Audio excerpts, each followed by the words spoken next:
All right, I guess we're live. What's going on, ladies and DeGents? Welcome back to the Distinguished DeGents podcast, the one and only show for Maryland sports gambling. I'm one half of the Distinguished DeGents. I'm Steve, Big Bucks Beta. And joining me, as always, is my partner in crime. It is my co-host, Jason, Monty Mansman. And Monty Mansman, I'm praying you're not frozen, but how's it going there, bud? I'm good. You look frozen on your end, but other than that, I'm doing well, man. Good to join you. Glad to be here, and we get into some UFC. So always fun.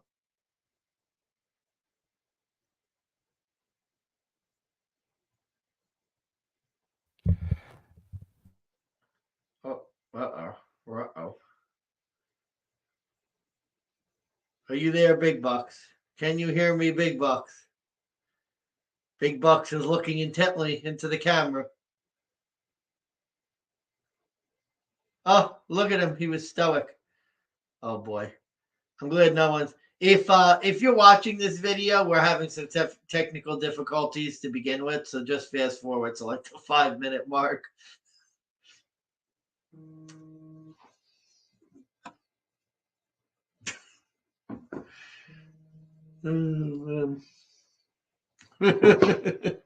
Yeah, my boy Big Bucks is definitely struggling here.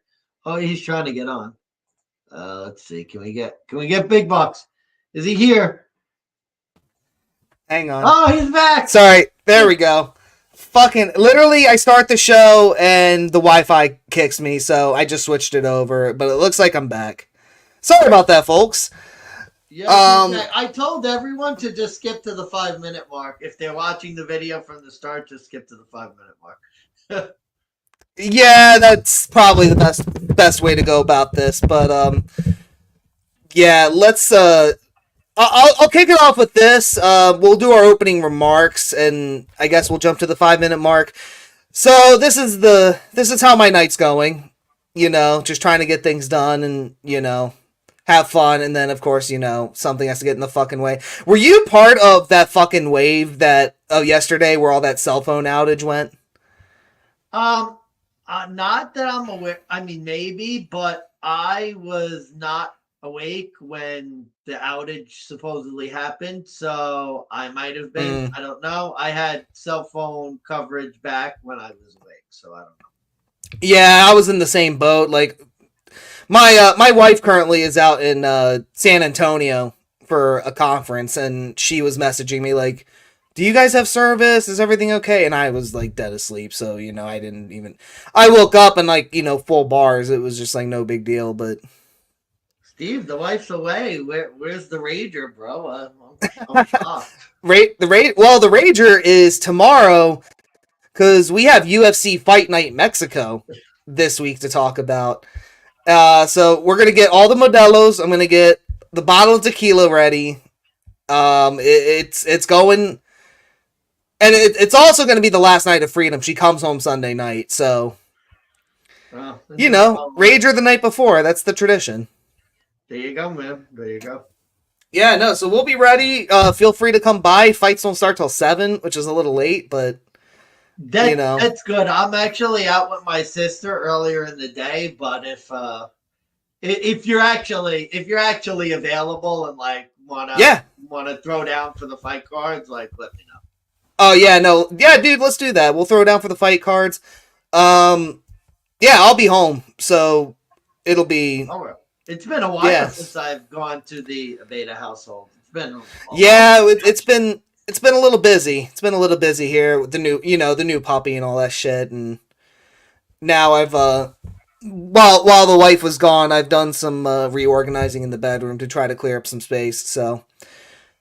Yeah, it's been hectic, but at the same time, not a bad thing. Christmas decorations are all down and all that shit. So there you go, buddy. There you go. Yeah, I think we're almost at the 5 minute mark. So I think now we can try again. And now that we know that this video is working and I'm not going to get kicked again, we can just go ahead and move forward. So we are here to talk UFC Mexico main card here late Friday night. Monty Mansman, before we kick that off, we have to discuss the UFC 298 main card. Both of us went 4-1. Our one loss was different. I did get Fluffy Hernandez right. That was a great call. Had a feeling that it was going to get to the ground and that was going to be the end. You, sir, should take a bow. You were bold. I did. You did. We all saw the video, but here to give you your flowers for the pick of the night. Congratulations, sir. You got the new champion. Bold prediction, came through. What were your thoughts watching it? What were your thoughts when you were watching it? And, you know, how much money did you make off of it? Like, tell us all about that. Well, not a crazy amount of money, but it was a good card. Like I did profit a couple units based on partially that pick and a few other ones. Yeah, look, one of the rare times where not only do I get it right, the handicap is perfect. Because I said my big fear with Volk was, again, is that chin gonna hold up? Considering what happened against, Makachev, and sure enough, he was holding his chin high. I was listening to a live stream where the guy literally before the knockout, he's like, Volk's holding his chin really high every time he backs up, like his chin's really high. And then sure enough, he just got clipped, and it was night. In the words of Steve Abeda, night dipshit. Night dipshit. Volk. He went sleepy time bobos, and that was the end. Yeah. And I told you, it's a Taporia, man. Real deal. And now he fucking proved it. I mean, you take Volk down, you're the legit champ. So good for him. Undisputed, undefeated. Yeah. And then he calls out Conor McGregor, of all people, which I found so, like, random because Michael Chandler's over here trying to call him out too. And it's like, you can't get anything. And who's Ilya Taporia to now call out Conor? Like, I don't know what the hell he was thinking there. No, they gotta get that mugga. You gotta get that money, honey. I mean, look, it would be, honestly, would we pay for it? Absolutely. But Conor McGregor back in featherweight, like, I just don't see that ever happening again. Yeah, I would pay for that card. I would pay for that card, but it's not. I don't know if McGregor is ever gonna fight again. Like, honestly, I don't know either. Fight again. Yeah, I can't. It's not that I don't see him ever fighting again. I just don't know if for him it's ever going to be worth it. Like, he came back to prove a point with that whole Donald Cerrone fight, and he made his point, and it was good.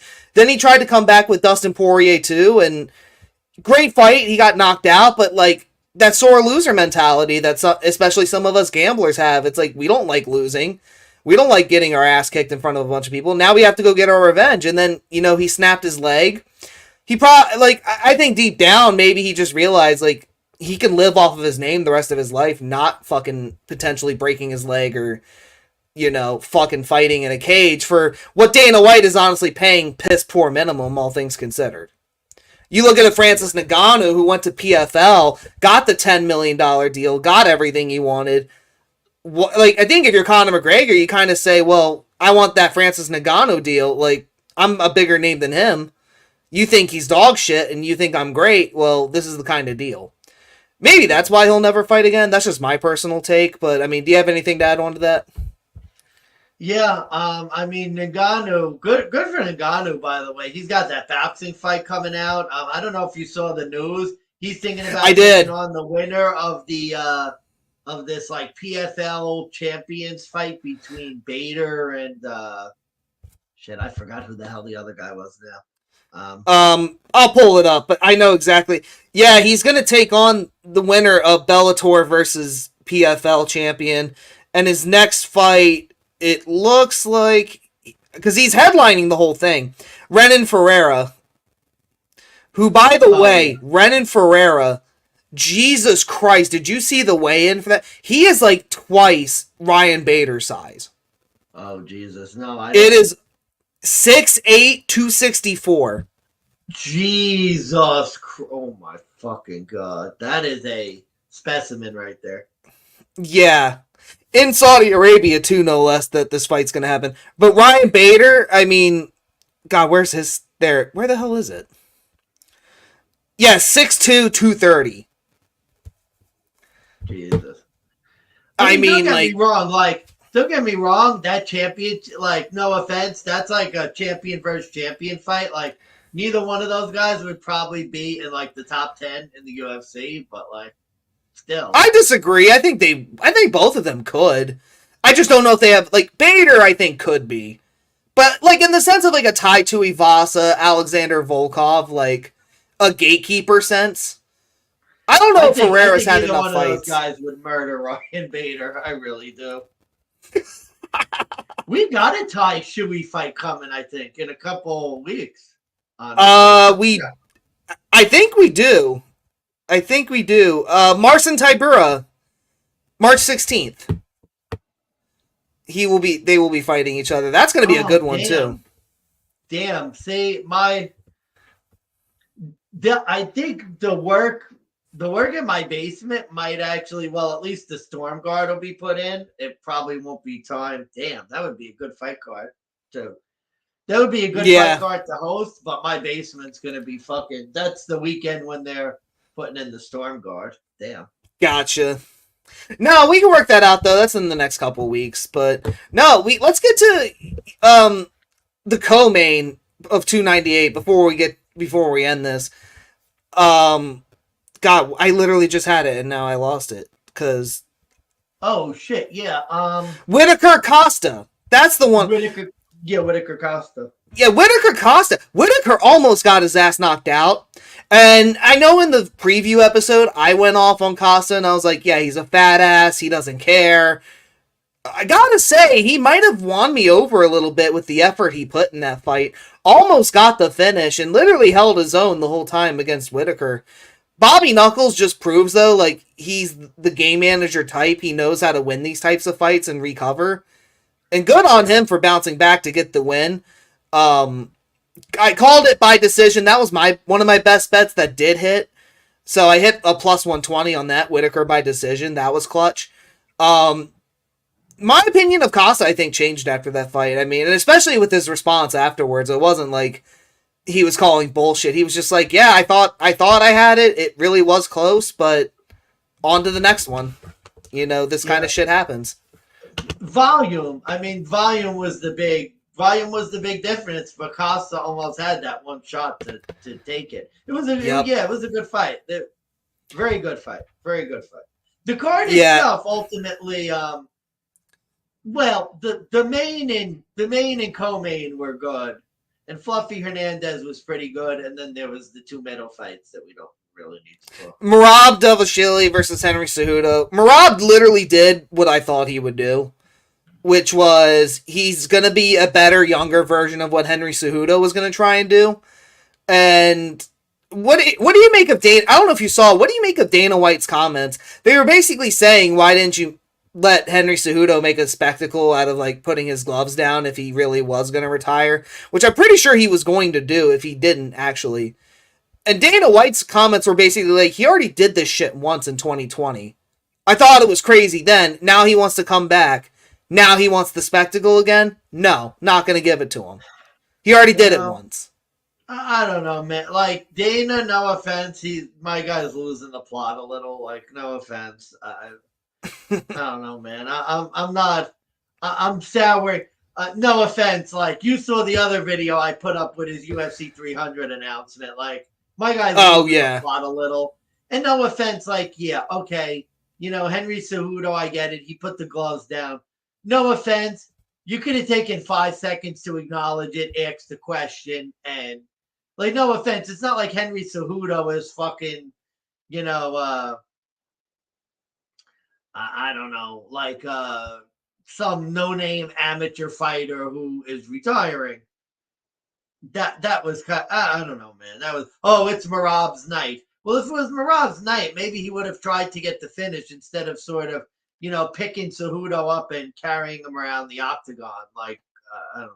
It seemed like he was just content on holding Cejudo to the ground and just not letting him pretty much contain top position. He was just content with letting him try to wrestle and just staying on the ground or keeping the control. He wasn't content on, like, looking for the finish or fighting for the knockout, you know. Yeah, it was just pace. It was a Merab fight. Pace, pace, pace. a lot of takedowns. And Henry Cejudo, by the way, as of 2 hours ago on his Twitter/X, he officially came out with a video. He officially is not retiring. He's actually going to come back for another fight. Maybe he'll get an interview. Maybe he'll get the... Yeah. All right, let's end it with this. He has to come back because of the interview. He didn't get his interview. He's got to come back. Yeah. All right, so let's end it with this because I know you wanted to rage. We've waited a week. Ian Gary, in what was potentially the most disappointing fight of the whole night, literally looked like a fucking... like, the early prelims, nobody cares... Like, that shit should have been on the early prelims, the way... And I just don't get, like, what was Ian Gary, like, what was his mindset that whole fight? Every 30 seconds, he's trying to, like, dab up Jeff Neal. He's trying to be, like, his buddy. Yeah. Like, he almost forgot, like, a year ago, almost. He was putting Jeff Neal on a t-shirt, calling him a felon. You know, like... trying to hype up the fight, which it's funny, it's fine, like, I'm all for it, but, like, why in the cage do you, like, switch character and, like, try to, like, be all buddy? I thought that was weird. I thought his whole fucking mentality in the fight was off and just really wasn't looking to get a finish. He was just looking to fucking get out of the ring the minute he got in. Yeah, I didn't even honestly, know I mean, he was just, like, looking to... I'll tell you like, what, it man, looked like he was trying to have a good time. It looked like a sparring sesh, really, before more than... It just looked like a sparring session more than it did a UFC fight. And it was just so disappointing. I'll tell you what, man. Ian Gary, he regressed. He went back to fucking, like, 2 fights ago, Ian Gary, because that was the shit he did. He got off really slow and did basically nothing and got a win. I'm not a big fan of Ian Gary, man. I don't know, man. Like, no offense, Jeff Neal ain't... And especially, too, the split decision, Sal D'Amato, 30-27. Yeah. Like, this was the type of shit I tried to warn folks early in the... Like, if you put this shit in the hands of the judges, it gets ugly very fast and out of nowhere. And honestly, too, like, if you think about it, that... If you had Jeff Neal plus 3.5, like, on DraftKings, Sal D'Amato probably killed that bet. I'll tell you, Sal D'Amato's, like, out there, man. I mean, he had a couple of... I forgot there was another fight he had a doozy in that was really like, what the fuck are we doing? D'Amato, man, I don't know. It was in the prelims. I could tell you that. Yeah, I don't know, man. Sal D'Amato... He's not all there. I don't know. That was crazy. 30-27. That was insane. See, and I can't remember if it was the Amanda Lemos, Mackenzie Dern. I think that was. It was Mackenzie Dern and Amanda Lemos. Did he give it to Dern? Was that... What's Dana doing? That was fight of the night. I mean, it was a good fight, but I thought... good fight, but there was other contenders that you could have gave it to. I thought the Costa Whitaker fight was better. I thought that was better. I thought fucking Marcos Rogero Jr. Tafa. Like, give Marcos Rogero some credit too, by the way. Like, the Junior Tafa call, like, that fucking went down the tubes within 10 seconds. He got a performance of the night bonus, right? I think he did, but... He fucking better have. He literally... Dude, he broke his calf, like, which is a muscle, that's right. Yeah. But... Junior I mean, he literally oh my god, couldn't even stand. Like, yeah, credit to him, he tried. Like, but you literally were on one leg. You're 200-something pounds. Like, dude, like if I was on one, I've been on one leg. It sucks. Like, you have to, unless you have crutches, you're like completely fucked. You have to have like really good balance. Yeah, no wonder he fucking fell. And I'm surprised he stood as long as he did. No, UFC 298. It was like shit show, but it was also like great fights. And it was kind of exactly what we needed coming into the off season. But yeah, some of these fights, some of these judges, it's like a fresh reminder of like, oh yeah, this is why we barely bet UFC at times, because shit like this is prone to happen. Yeah, that's why I didn't make that much on the fight card. I only made like a unit or two, just because I didn't bet like a whole lot. So I like doubled my money. But Yeah. I did not double my money. If anything, I think I lost like 5 units, which sucked because Volkanovski didn't come through. But Ouch. other bets came in. I went 1 and 2 in my hockey picks. I had a couple NBA plays that I tried out that worked out for me. So got a unit back out of the whole thing. I had some hockey picks going tonight just to see how it goes. But no, let's get into this. We're talking. It's UFC Mexico tomorrow night, 7 p.m. Eastern time for the prelims, 10 o'clock Eastern time for the main card. We got 6. I think we have 6 fights on the card this week, Money Management. Any, Yeah, I think it's. I know we didn't really. 6 and 6. Yeah, it's a 6 and 6. 12 fights, so. Or money. It's actually 7 and 6, but yeah, go ahead. Is it 7? Oh, yeah, maybe it was. I was going to say, I haven't checked the weigh-in results yet or anything. Oh, one more time? I was going to check for the weigh-in results just to make sure nobody like missed weight or anything. There were a lot of fights that don't have odds up. Like, I'm looking on the UFC website, and there's a bunch of fights that don't even have odds up yet. I don't know. Yeah, that's a lot of the Sharp podcasts I've been listening to. They've been saying the same thing. They like they have picks, they have plays they want to do, but the odds for like what they won't even put them up. Is that really weird? Like, is there like a reason why? That's kind of odd. That's really odd. Let's see here. Did anyone miss weight? Doesn't look like it. We may. Oh, Edgar Shirez in the prelims. He came in. Is that a flyweight? Is 120. Oh my god, they both came in overweight. Jesus Christ. Shirez versus Lacerda, they both came in overweight. Shirez 131, Lacerda 127. Jesus fucking Christ. Oh my god, too fat. And that's the only one. Literally the one fight where a guy missed weight, it's both of them.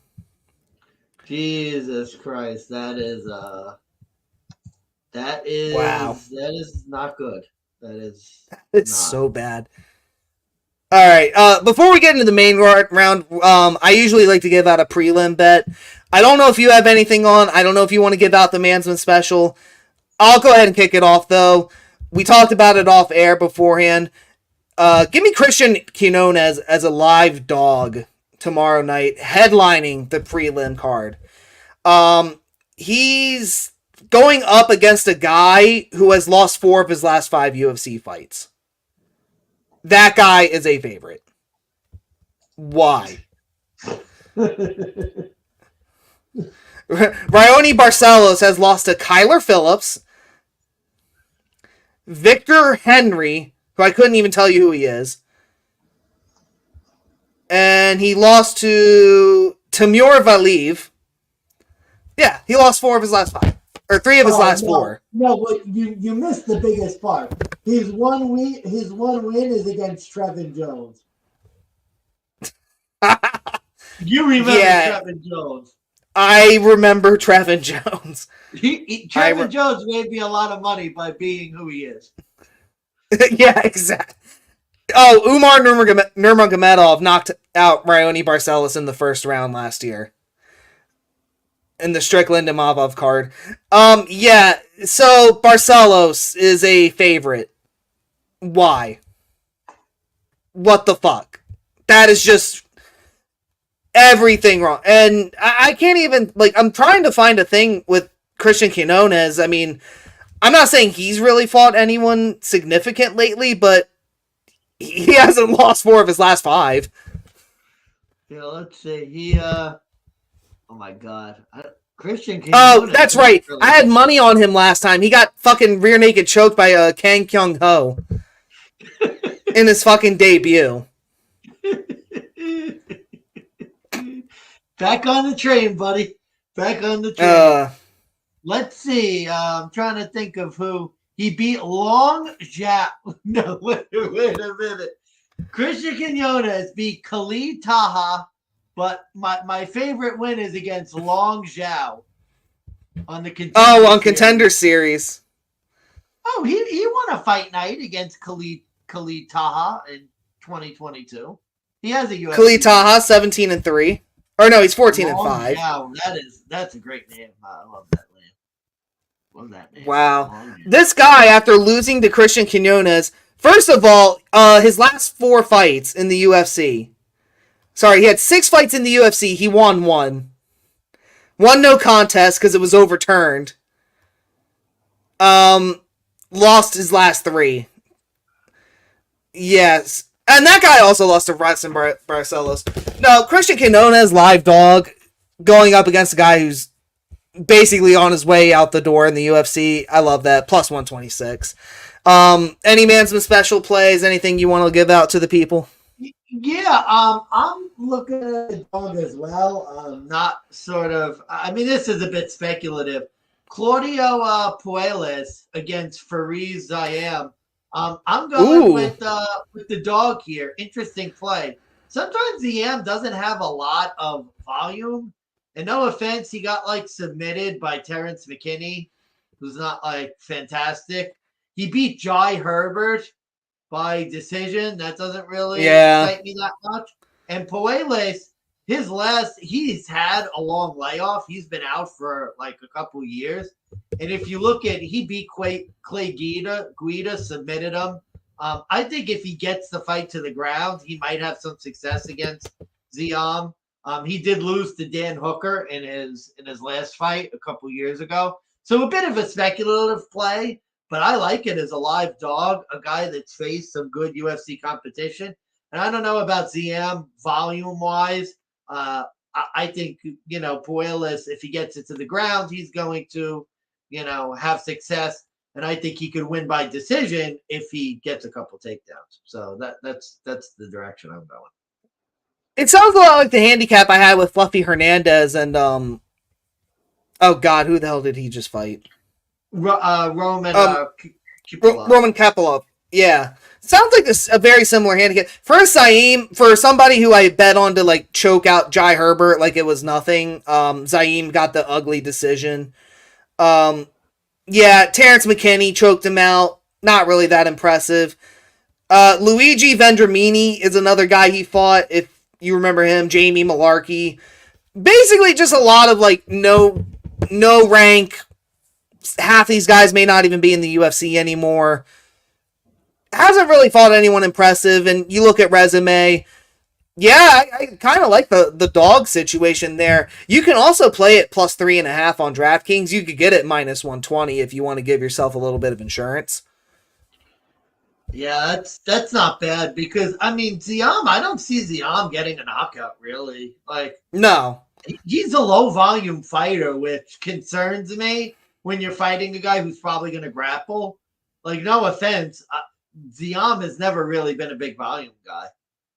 No, he hasn't. Yeah, no. So we're both going with prelim underdogs, and now we get to go into the main card, and I'm gonna get as excited as I can here. My notes are a bit limited, so bear with me, folks. Some of these fights are gonna be ugly, some of them are gonna be exciting, but we're gonna hopefully give you our best shot at this fight card. We got 6 fights here. We're gonna kick it off in the lightweight division, starting off with Manuel Torres going up against Chris the Problem Duncan. Duncan 11-1. He's a plus 145 underdog here. He's 3-1 in the UFC. He went 3-0 in Bellator. He's from Scotland. Torres 14-2 record, minus 175. He is 3-0 right now in the UFC. Over under right now is set at 1.5. Duncan, it looks like, has only lost once by knockout, whereas Torres, he has lost twice by submission. I'll defer to you to start this one off. This one seems to be a bit more of a coin toss in my opinion, but interested to get your take. Yeah, agree. Agree mightily. Yeah, geez. I mean, this is a really tough one. You look at it, neither guy has sort of really fought anyone, I guess, that great. Boy, this is hard. I was originally going to go Duncan. I was thinking maybe he'd have a bit of an edge on the ground. Although it looks like from the stats, Torres's takedown defense is fine. You know what? when in doubt, I'm going to give a coin flip to the home fighter. Dana White's going to want to have the Mexican fighters do well. Oh, I think I'm a little off kilter there. I'm a little off kilter. Yeah, I'm gonna go with the home team. Close fight. I think it's a toss up. Definitely not one I'm putting money on. I think Duncan could win, of course. I think it's a toss up, but I'll go Torres, the home fighter. In a close fight, that might be the difference. Torres might have the advantage on the feet. I think it looks like maybe Duncan will have the advantage on the ground. So tough fight, but I'll go Torres. I'm going Torres as well. 5 first-round finishes, 3 of them in the UFC. Wouldn't be shocked if it happens once again. Duncan, he's been knocked out once. He hasn't really been choked out yet, but I don't really know if he's gone up against anyone who has a ground game or has a wrestling background like Torres in a sense. So I do predict the early finish, but Torres in his last 3 fights, he's won by TKO. 2 fights prior to that in Mexican regional fights, guillotine, rear naked choke. Loves to get the early finishes. It seems doesn't seem like he's ever made it to the second round, as far as I can tell. The only other ones I could see are like they are wins, but there's no stats. So yeah, if you got a guy who is consistently getting first round finishes, he's getting a guy who's probably at the same level and in a coin toss. Go with the home guy in his home turf. So with you there, Torres. I'm gonna see real quick because I actually want to see if we can get the good old double chance. What does a Torres finish look like here? But over under 1.5. Probably the same handicap I'll give like last time. If you like Torres, take the under. If you like Duncan, take the over. Duncan's probably going to want to keep it up on the feet. He's going to want to keep the distance. He's not going to want to get too close or get taken down. So, milk the clock that way. Any other final thoughts before we move to the next fight? While I try to fucking... No. I like your idea of Torres under. That makes sense. Yep. Okay, here we go. So Torres, any fucking minute now. Decision, no bet, double chance. Minus 135 on FanDuel if you want to take a double chance to reduce some of the deficit. Probably the move I'll make is, that's probably where I'll go, is try to get the finish. All right, moving on. Next fight, it is in the women's strawweight division. Yasmin Uruguay, 10-1 record, minus 575. In the women's strawweight decision is going up against your homegirl, your favorite women's fighter of all time, Sam Hughes. I can't believe you remembered. I hate Sam. Remind the people about Sam Page, Money Man's 8-5 plus 425 underdog in this fight. Yeah, and she fucking won last time. Yeah. Career. Honestly, she's won 2 of her last 3 at 8-5, which is I hate Sam. She's terrible. She is one of our least favorite women fighters. Yeah, she's won 3 of her last 4, surprisingly. She lost to Piera Rodriguez in that... Oh, I believe it may have been the last Mexico card, Grasso versus Araujo, back in 2022. Maybe. Jesus Christ. Yasmin Uruguay. Sam Hughes has been, fighting better, which is kind of scares me about this fight. She's won 3 of her last 4, albeit against Estela Nunez, Elise Reed, and Jacqueline Amarin, with a fucking combined record of 4 wins above 500.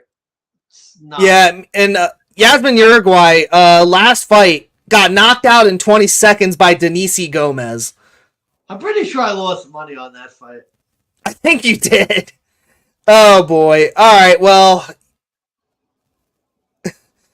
we got a 4-1 dog here in Sam Hughes. I can't do it. I just can't. I can't, man. Like, don't get me wrong. Like, it would be funny, but I just, you have to wonder, like, is Yasmin Uruguay, is this a situation where, like, is her chin going to be an issue? And then even if the answer is yes, is the issue going to be, can Sam Hughes knock her out? And Get Sam Hughes, yeah, like, that's the problem. I mean, maybe, I mean, I'm looking right now trying to see. She's got one. She has one. Sorry, she has 2 knockouts in her entire professional career. The first one being in her second fight ever. Most recently was Elise Reed. TKO, elbows and punches, 3rd round finish. So I mean, I don't know, man. Like, I want to say Uruguay's going to win, but I don't want to bet at this high of a number. Just doesn't seem like it's worth the play. Doesn't seem like, I don't even want to throw it in a parlay, like with an underdog to give myself a little boost. Like, I don't even want to do that. Because this is the exact type of fight where somebody will do that. They'll pick Yasmin, and then Yasmin will get knocked out, like, late in the 3rd round. She'll, like, gas out. Because, by the way, side note, this fight's going to be in Mexico City. 7,000 feet elevation. So, you know, I think a lot of these fights that may go the distance, I wonder if, like, somebody's going to gas out first. We're going to see a lot of late finishes. And I just wonder if that's going to happen here. Yeah, it would not surprise me. Would not surprise me at all if that's the case. Yeah, I mean, I don't know. This fight looks like it's clearly gonna. Well, no, I mean, not clearly, because Sam Hughes, I think, is gonna get pieced up. But yeah, I don't really want either side on this one. The number is too high for me with Uruguay coming out of the knockout. But at the same time, like, no offense, I'd rather burn money in like a pit than fucking bet on Sam Hughes. Yeah, I'm with you there. Yeah, and Uruguay coming off her first loss too. It just doesn't seem like it doesn't seem smart to, like, really bet against that. And especially, do you want to put money on Sam Hughes at the end of the day? That's literally what you have to. Do you really want to put money on her? For me, the answer is no. Not here. I don't want to do it here. Yeah, she could win with someone else's money. Yeah. All right. 3rd fight, we're going up to the bantamweight. This is probably one of the fights I'm most excited about. Pretty Ricky Tercios, Ultimate Fighter winner, plus 190 dog, going up against UFC's youngest up-and-comer, Raul El Nino Problema Rosas Jr., the 19-year-old stud from Dana White's Contender Series. He's a minus 230 favorite. The over-under is 2.5. Both are coming off of wins. Ricky Tercios does have the longer resume, but has a lot of questionable losses. Rosas, he's basically, like, either he's getting a 1st round finish, or if it goes to decision. Last time it went to decision, he ended up losing because he got gassed out. I lost money on that one too, if you remember. So, I've heard a lot of the sharps come out and make arguments about why you should bet Ricky Tercios. Are you going to be one of these people, Mansman, or is this just take the favorite like we did previously? Yeah, I mean, this is one of those ones where I think I checked what the number is. But in terms of just pure fight, this is my favorite pick on the main card, and it's Paul Rosas here. Ooh, Raul Rosas. You're going with him. Raul Rosas Jr. Look, I don't think Ricky Tercios is a good fighter. I remember watching him in that fight where he threw like a grand total of 20 strikes the whole fight. I haven't forgotten that. Like, let's be honest, he's basically against Ayman.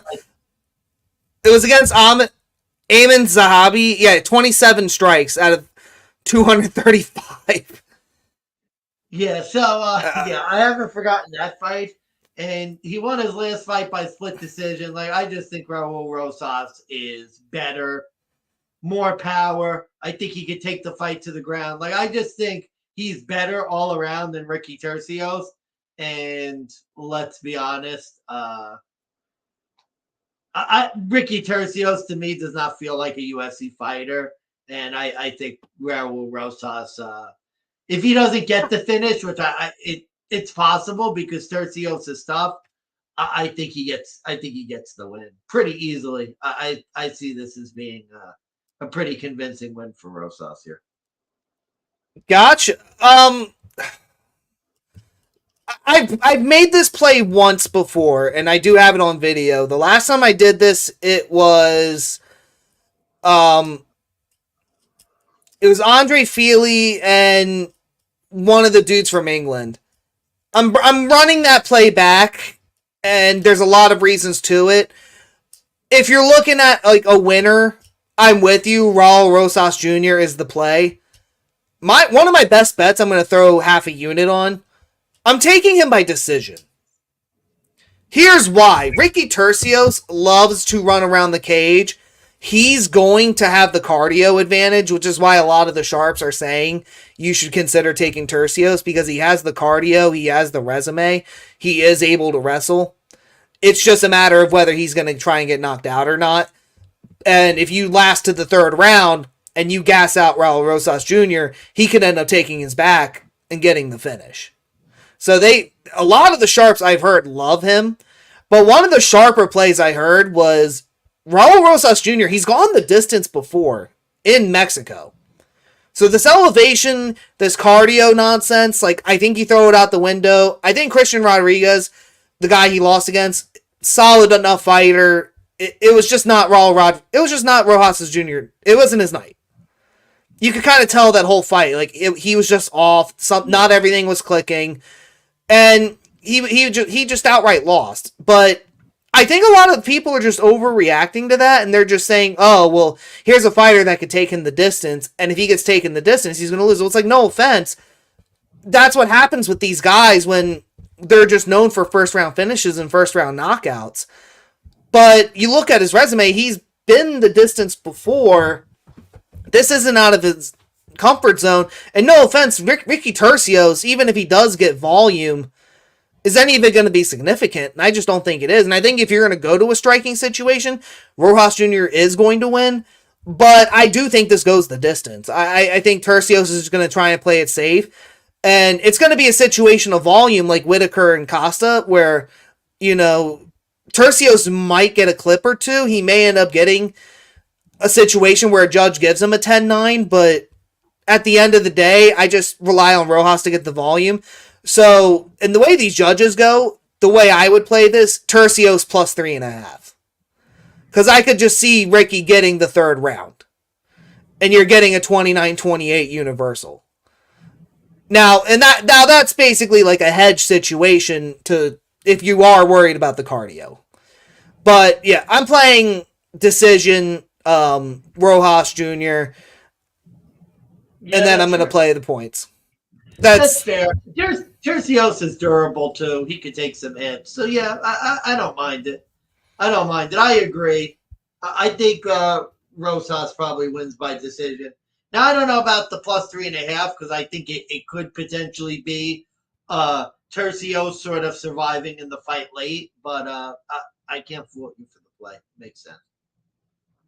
Yeah, that's just that was me basically repeating like the sharp angle of like what you should do or how you should bet Tercios, which is with the points.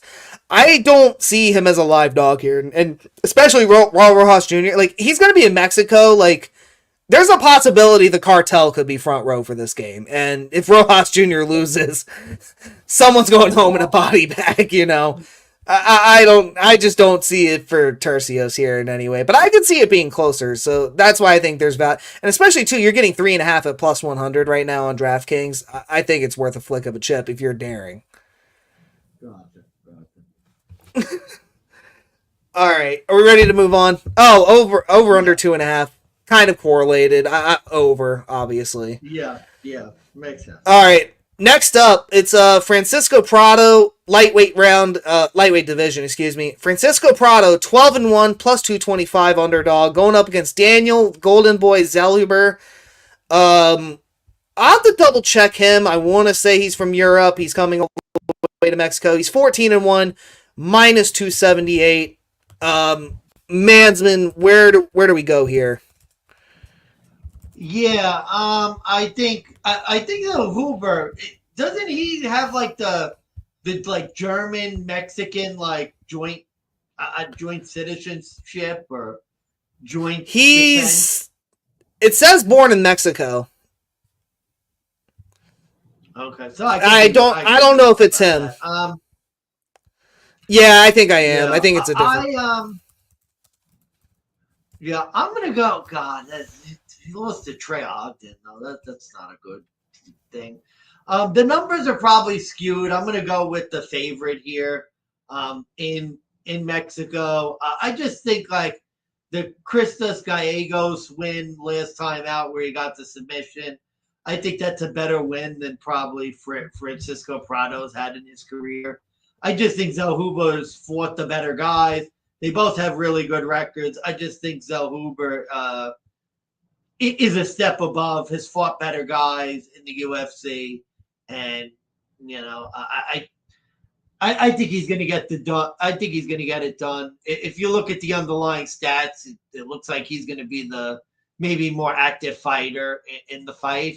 He might even have he's going to have the height and reach advantage by a significant margin. If you look at the numbers, it's looking like a 77-inch reach compared to 69.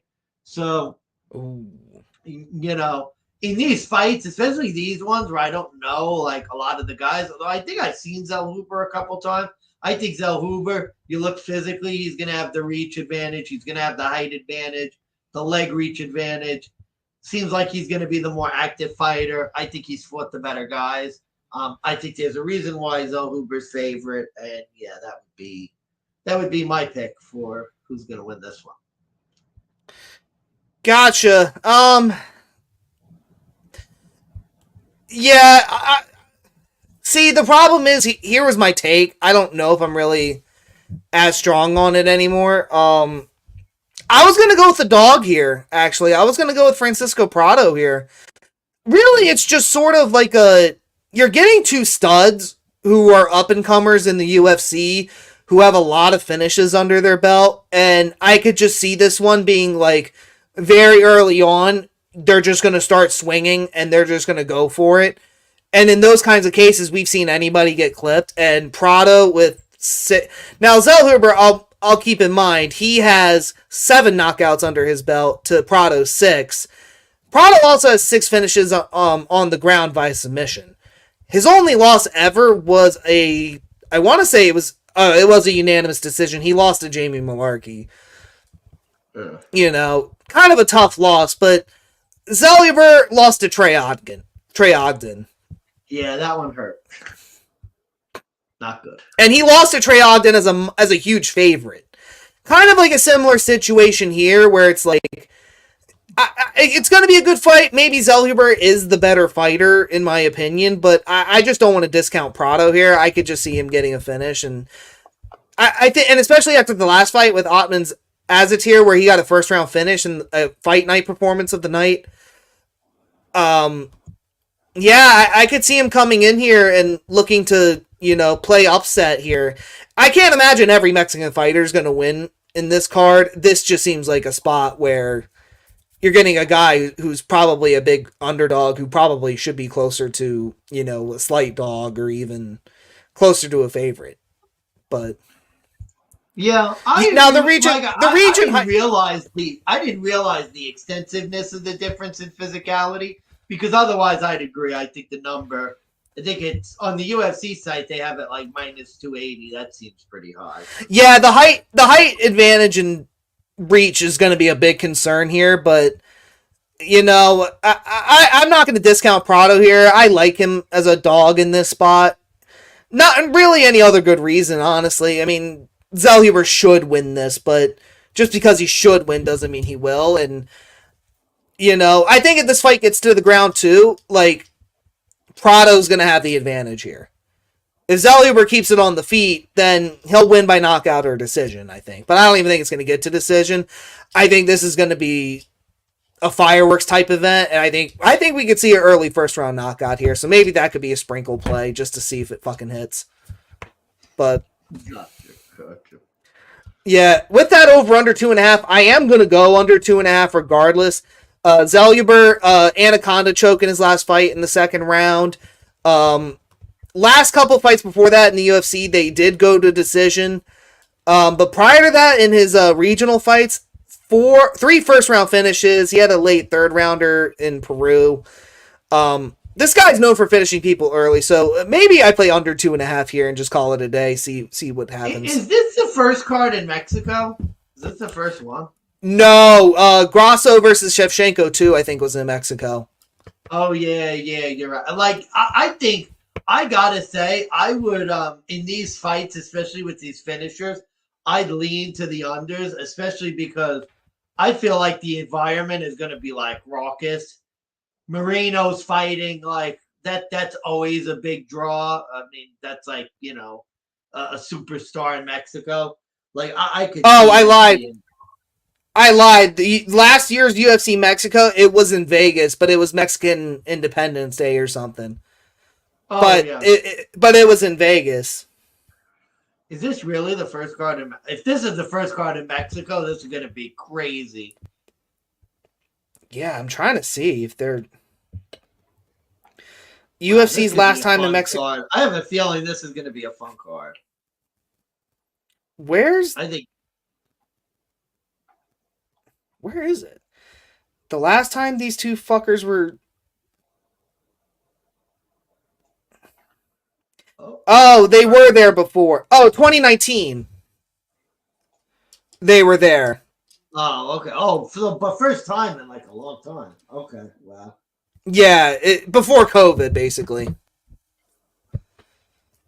Oh, so man, Moreno's a massive favorite now. Wow, that's... Oh, he's been a massive favorite, but we're jumping ahead here. So, under 2.5 is the play for me for Golden Boy versus Prado. I like Prado as a dog, but not very strong on it. Maybe round robin. All right, we're on to the co-main. Yair El Pantera Rodriguez, the number 3 ranked featherweight, going up against number 4 ranked Brian T. City Ortega in a much appreciated. I'm forgetting the words already. Really, we've been looking forward to this rematch for a while. T-City separated his shoulder or tore his shoulder the last time they fought. He's coming off injury. Hasn't fought since 2022. He is a 120 underdog in this fight. Pantera, minus 142. 16-4, 1 no contest. Ortega, 15-3, 1 no contest. 5-round co-main. Pantera's coming off of the loss to Volk. He's 3-2 and 1 no contest in his last 6. Ortega has lost 3 of his last 4. Pantera has 4 UFC knockouts. Ortega has 6 UFC finishes. Jesus.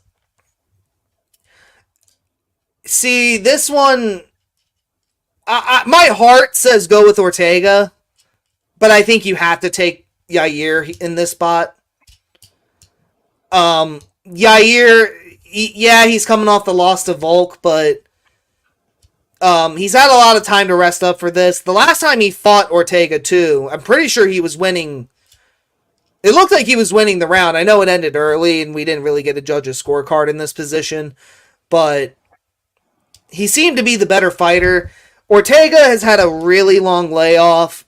A lot of things have happened while he was out. I know he broke up with his Tracy Cortez, his other UFC girlfriend. I know, so he went through that.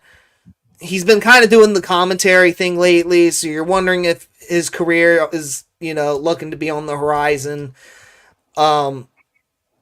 The other side of that, though, is he's had 19 months to recover. He's had 19 months to train. He's had 19 months to get in shape and prep for this fight. So maybe he comes out, stronger and better than ever. Whereas Rodriguez, I think he came off of a 5-round loss to Volk. No, he got last I checked. Oh, he did get knocked out. That's right. Yeah, he got knocked out. Volk knocked him out. Yeah, so he gets knocked the fuck out by Volkanovski. Is he going to bounce back from that? Or, is he going to keep his chin high too? So, I guess, I really want to take Ortega here. I think the spot's perfect for him, but I just have concerns with Rodriguez. Like, I just don't want to discredit him. So, like, I'm taking Rodriguez more out of precaution, not necessarily out of, Gotcha. a favorite. But where are you with this? Yeah, I have concerns about Rodriguez, but for me, it's like, I just think Ortega's trending downward. You mentioned he's lost, what, 3 of his last 4, 4 of his last 5? But mind you, let's be fair. Like, the last loss, it was like he got knocked out technically, but it was stopped early because he fucked up his shoulder, and Yair just basically mercy punched him to get the ref to stop it. Yeah, that's true. And before that, he got knocked out by Max Holloway, and he went 5 rounds with fucking Volk. So he lost to 2 previous champs. Like, yeah, no, I mean, I don't know. I can't get behind Ortega. I don't know. To me, Ortega hasn't looked, even in the fights he's lost, he hasn't looked like the same guy. I think I might have had Rodriguez the last time they fought, to tell you the truth. And I really see no reason to sort of change here. I think the number is closer than it should be. I think Rodriguez should be a higher favorite than he is. Now, the one concern was Ortega was a big favorite in the first fight. Now he's dropped down to an underdog. Oh, man. But I think you could see, like, there's that too, and there's, like, I think normally the sharp angle would be, well, he was a favorite before, now he's an underdog. What happened last time? And it's like, well, they didn't even really fight, so why are we changing the... Well, it's like, well, there's been a 19-month layoff. He is coming off that shoulder injury. And more importantly, I remember when Yair Rodriguez was going to be the champion, and then Volk shut his lights out. So, right, like you said, I mean, I have concerns about Rodriguez, which is why I'm not, ecstatic about this matchup. I would go with Rodriguez because I can't really get behind Ortega. I think he's headed in the wrong direction, but yeah, I mean, this is the kind of fight we want to watch. We don't necessarily want to bet because it's one of those fights you could lose your fucking purse real quick. Let's be honest. If I come over and you've had some Modelo's and I've had some, I don't know, Blue Moons or whatever. You got all those flying dogs in the beer fridge downstairs still. Do I still have how many do I have? Well, never mind. Anyway, oh, you got like 8 or 9. Like, there's a lot left. Okay, I won't bring the beer then. Well, maybe. But no. Anyway, getting sidetracked. And 2 bottles of vodka, and Everclear, but that's neither here nor there. Yeah, that's neither here nor there. But anyway, the point is, at that point in the night, we may be feeling good, and we might it might not matter who wins. But yeah, no, I go with Rodriguez. All right, moving on to Rodriguez. Finally, we got the main event. It is Brandon, the Assassin Baby Moreno, the #1 flyweight, going up against Brandon Raw Dog Royvall, #3. Royvall 15-7, plus 240 underdog. Moreno is 21-7, 2 draws, minus 298 favorite. Over under is 3.5 rounds. Moreno is the former flyweight champion. Raw Dog Royvall 5-3 in the UFC. He is 3-3 as an underdog. He has lost 3 of his last 4 as a betting underdog. Moreno has fought Figueiredo 4 fucking times.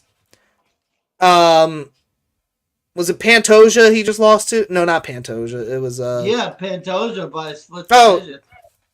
That's right. Lost his belt to Pantoja, and he fought Kai Kara France. I think. Sounds right. Yeah. Yeah, I don't want to overdo this one, but it's Brandon Moreno or nothing. I'm just going to stick to it. Brandon Moreno or nothing here. Like, no offense to Pantoja, or Royvall. No offense to Royvall. You're in a flyweight division with not that much competition to it. The fact that he's #3 is probably more surprising to me than the fact that he's only a plus 240 underdog here. It probably should be higher, in my opinion. I think Moreno is just the better fighter. He's definitely got the pedigree. I just don't even think Royvall is like championship material, quite frankly. There's nothing about his fights that scream to me that like he's worthy of even getting a title shot yet. Now, if he does miraculously get this win here, then I think that conversation changes. But this isn't like the last fight with Pantoja and Moreno, where like me and you even both said, like, I disagreed with you. I said I took Moreno when it was that Pantoja fight, but I was like, it's going to be close and it'll probably go to a decision. Or Pantoja will get the sub because he just beat him before. He knows how to do it. Kind of the same thing here. Moreno and Royvall fought before, and Moreno knocked his lights out. So why can't it happen again here? And it's like, well, what's happened since? Moreno's only gotten better, and Royvall is still somehow in the UFC. Well, I mean, Royvall, I think Royvall's a far way away from being sort of out of the UFC. But yeah, I mean, look, I agree with you completely. First off, do I really have any desire to bet against Brandon Moreno at home as a big favorite? No, I don't. Number two, though, that fight against Pantoja, I mean, that was a coin flip, could have gone either way, close split decision. Moreno probably thinks he should be the champ right now. Royvall, unanimous decision, clear loss to Pantoja. So if you look at the comparisons, like Moreno could have very easily won the fight against Pantoja. Royvall was not even in the same league as Pantoja. So, like you said, no need to overdo it. Moreno's at home. Moreno's the better fighter. Royvall lost to Moreno before. Like, he lost. Royvall lost to Pantoja twice, and he's only beaten Kai Kara France and Tim Elliott. Oh yeah, Tim Elliott. Oh my God, yeah, that's a great win. And Matthew. Is it Matthew Schnell? Yeah, he beat Matthew Schnell. Yeah, we're not really. You see what I mean? You see what I mean? It's like, you look at Moreno and he's just done nothing but don't get me wrong, it's Davis and Figueiredo 4 fucking times and we get sick of it, but at the same time, it's like, well, Figueiredo was also a champion. The belt was literally getting handed off each time. They were at the top of the flyweight division. And there was never a doubt about it.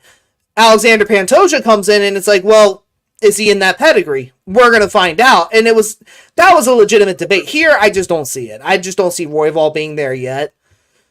And I don't know what it's going to take, but I just, don't overthink this. Moreno's the better fighter. He's going to be at home. It's going to be hyped. And honestly, it's a 5-round event. I don't see this getting to the 3rd round. Royvall is looking to me like a future UFC gatekeeper. That's what he's looking like to me, right? Yeah, I mean, future UFC gatekeeper. Yeah, go under 3.5 rounds here, though. I mean, that's probably going to be the better value anyways. But it's just not even... I mean, I don't even know what a parlay would look like here. Maybe I could pull that up, but... Yeah, that's... But yeah, I don't see this one going the distance. This is going to be early. Yeah, I'm with you there. Yeah. Moreno by finish. He would lose twice to Moreno, twice to Pantoja. He'll be the future gatekeeper. He'll fight Davison Figueiredo when he wants to come back, Yo, I could see that too, right? Can you not? Yeah, Davidson Figueiredo's comeback fight against fucking Brandon Royvall. Yeah, I mean that's exactly what'll happen. Or God forbid Moreno loses, it'll be them fight for the 5th time. No, Royvall will fight Figueiredo. I'm telling you, he's the new gatekeeper.